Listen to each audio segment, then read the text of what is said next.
Okay,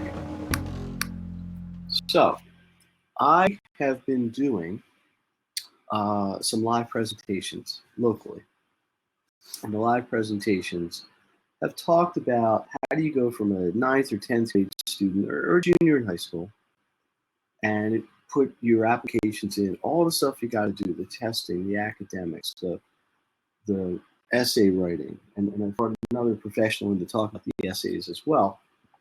Eventually get your application in the yes pile of a college admissions person. So this is a pretty complicated topic. There's plenty of levels within the levels within the levels. So I broke it down to 3 main areas. And what I'm basically going to do is talk about one tonight, one next week, and one in 3 weeks. And I may overlap them. I'm not really going to worry about it. We'll see how the time goes. Those of you who are veterans on this webinar know I try to keep it about 20 minutes. And the reason is because I want everybody to have to put a lot of time into this. And but I do want you to get value. I want you to have some takeaways that you can immediately put into place. So let's just jump right in. The 3 pieces of this were the SAT versus ACT. And verse in the sense of is one better or worse than the other for you as a test taker. A timeline for success, which those of you who know I did a pretty robust seminar on that a little while ago, in an academic focus. So welcome students. Welcome any students on the webinar tonight, and welcome their parents. Hello, hello, hello. Dr. Steven Greene, I am the lead educator at Make the Grade Academics. I'm also the author of, proud to say, #1 Amazon bestseller called Maximum Education, which is picture grade here. Cover anyway. So let's talk about the SAT and ACT. If you talk to the people who design these tests, they'll tell you that these test core curriculum, that is to say, high school, American school district system, public school curriculum, math, reading, language, and writing. And it's really undeniable that that is the case because it does test them. Both of them do. Additionally, ACT has a science section. A little bit more on that later. The issue most people have with these tests is not so much the curriculum. Okay.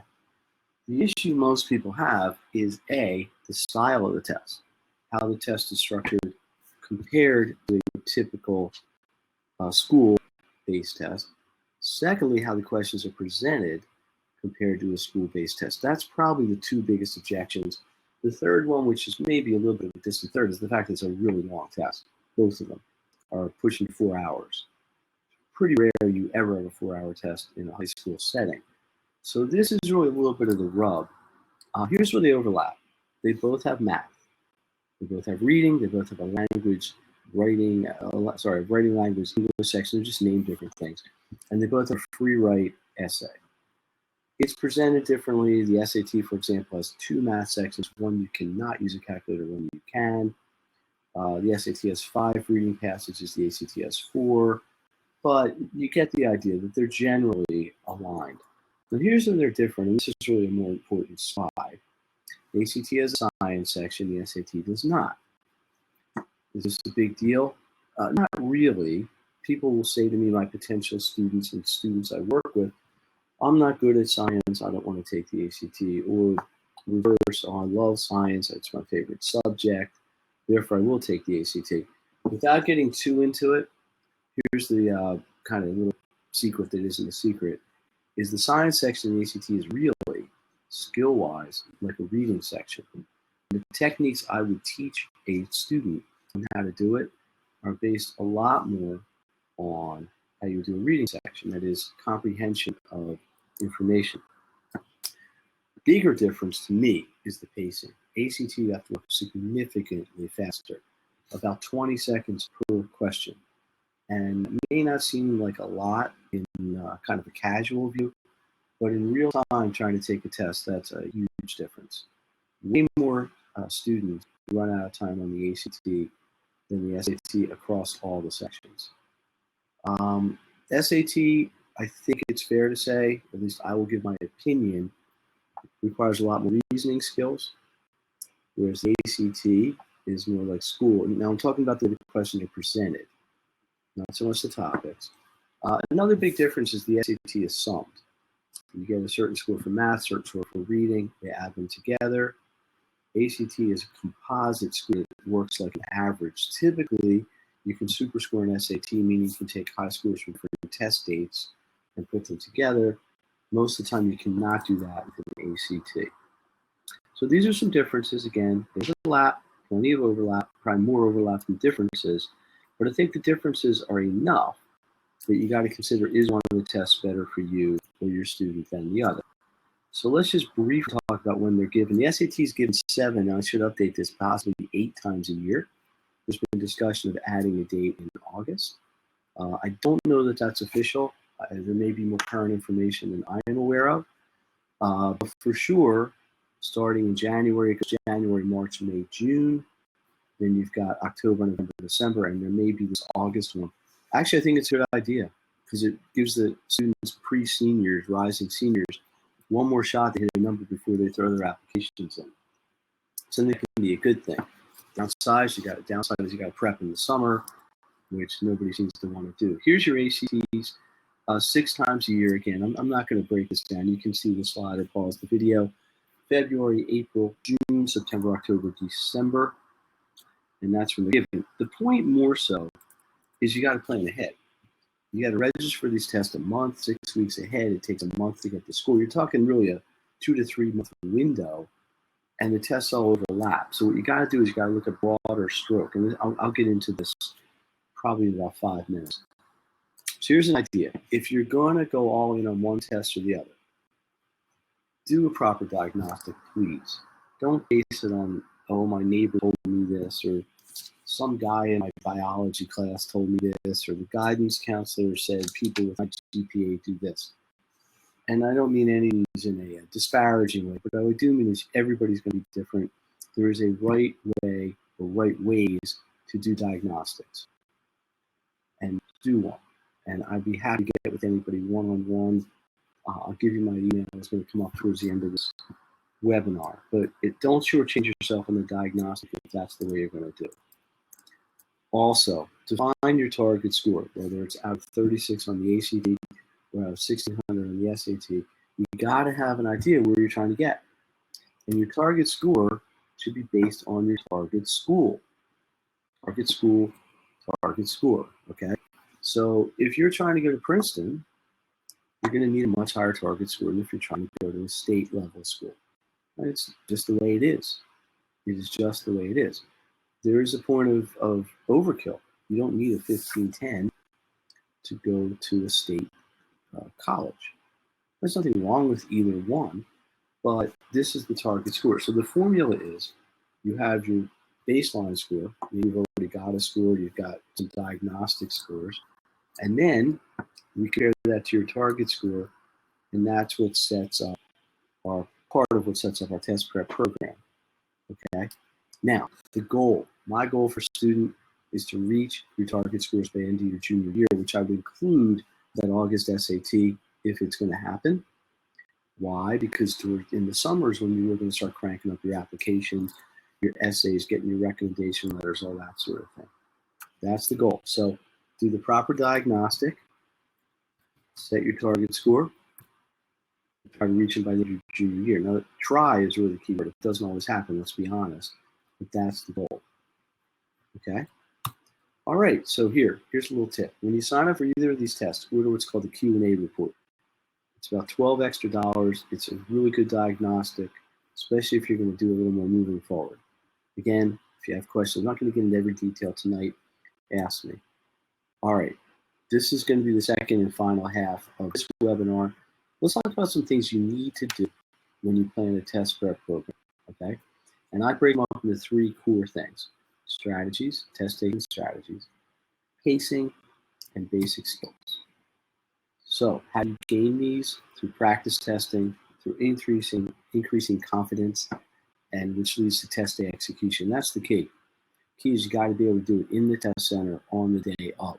The way we build that up is by having strategies down, by pacing correctly, having all the basic skills in place, practice testing to lock them in, which in turn builds up confidence, and then increases your test day execution, which gets you more points. All right? So You got to know your options. Plan ahead to have less stress. So here's a quick thing on the timelines. Junior or sophomore year is not a whole lot going on. You've got a PSAT. I'm going to gloss over this. Apologize to parents of sophomores. But what you might do is maybe do a quick prep in the summer or beginning of your sophomore year to prep for this. Here's all the, and it seems like a lot, but I tell you, a lot of students I work with are doing this. They take the PSAT in their junior year, then they do an SAT and an ACT in December. So by the winter break, Christmas holiday, they got all 3 scores. Then you go back and you kind of jump through in the winter, spring. And hopefully you're done by June. Okay?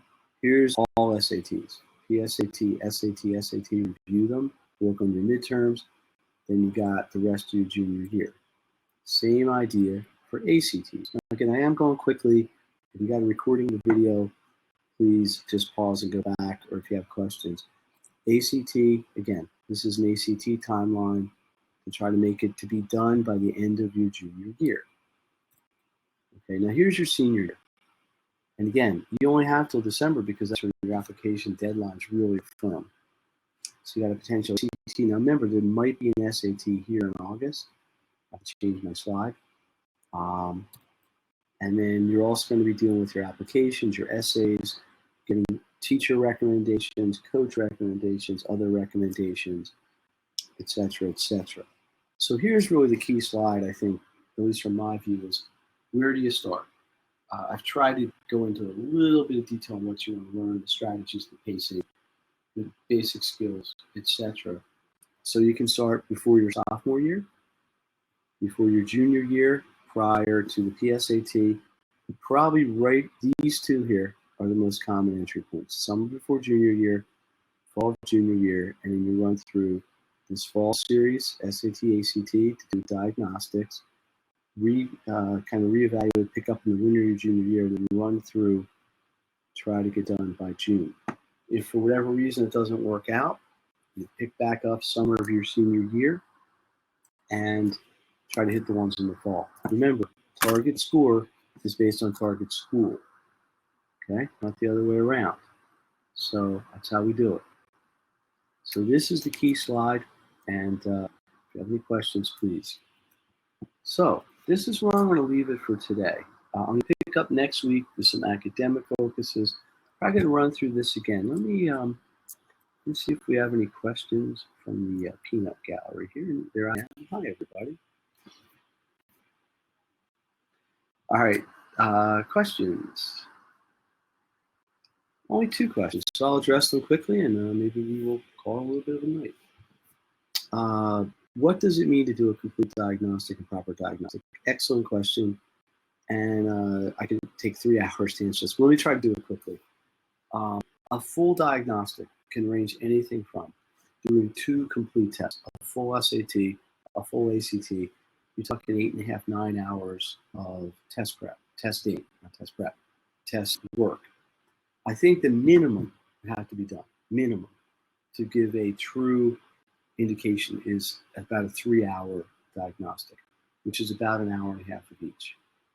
And then there's gradations in between. There's a 2-hour, 3-hour, whatever. But the best way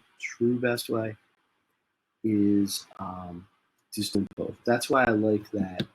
If I can go back here for a second, that's why I like doing this here, November, December. That way, by winter break, Christmas week, you got all of them. You got real numbers. You try to decide if you're going to go anywhere from there. All right. Second, and looks like final question for tonight is, how do we determine? Hang on, I read it wrong. Sorry. My child is traditionally not a good test taker. They try, they work hard, they study. We even had another tutor. Sorry, in parentheses. That's okay. It's okay. There's a lot of good tutors out there. Just nothing seems to work. Okay. Another thing I could write a book about. Let me leave it at this. This is a learned skill. Nobody I know, including myself, was born good at SATs or ACTs. You just aren't. This is not how we typically learn. This is something you have to specifically prep for. targeted. It's like anything else. Think about when you went to learn to drive. Nobody was born driving a car. Nobody was born knowing all those dumb questions they ask you in the permit test. So you get the book or the app, of course, nowadays, and you study. You learn the specific skills and the specific information. My kid, when he went to try to pass his driver's test, he learned to parallel park in the street outside our house. He has a parallel park since he took the test. Why did he need to learn? Well, in certain circumstances, you may need it. But the point is, you learn, and I can teach and do constantly, daily, what is important to succeed on these tests. Some of it is strategy. Some of it is how you approach the questions. But the point is to learn to do it by doing it. Action, taking action. And this is the idea. So I'm not going to say everybody who's historically had challenges with a standard test is going to become an incredible standardized test taker, but I've seen hundreds and hundreds and hundreds, probably thousands really, of kids improve because they are able to learn specific skills to do it and they practice it in real time. So this is something just like anything you want to get good at, you got to commit to doing, you got to do regularly. So again, really that's a great question to ask one-on-one if you want to get with me. I'd be happy to do that. Let me flash something up here. This is how you can reach me. I'll leave this up here for a second. I do answer the phone. Where it is right now, I answer it. It's here somewhere. Oh, here it is. There's the phone. Email, always good. Websites, got a website for the company, Make the Grade Net, Maximum Education Net. That's for the book. Facebook. The Facebook Dr. Steven Greene is my personal page. MTG page is the community for the company and for it. I have a text information list. If you want to put this in text start, you get all kinds of tips and actually discounts on tutoring, like that. You want to schedule an appointment, go to the website and click on schedule. All right, listen, thanks everybody. We're just about on time, 22 minutes. To keep it short, but here's your takeaways tonight, is you got to plan. If you fail to plan, you plan to fail. Cliche, very true. And with the standard tests, the SATs, ACTs, it's really true. In the college admissions process, this is stuff you got to look ahead. You got to know where you want to get. You got to get a plan to get there. So I encourage you, whether you work with me, or do it on your own, or work with someone else, don't wait, especially if you're a junior. We're going to be a junior this fall. So thanks again. I will see everybody next week. Any questions, let me know. Thank you.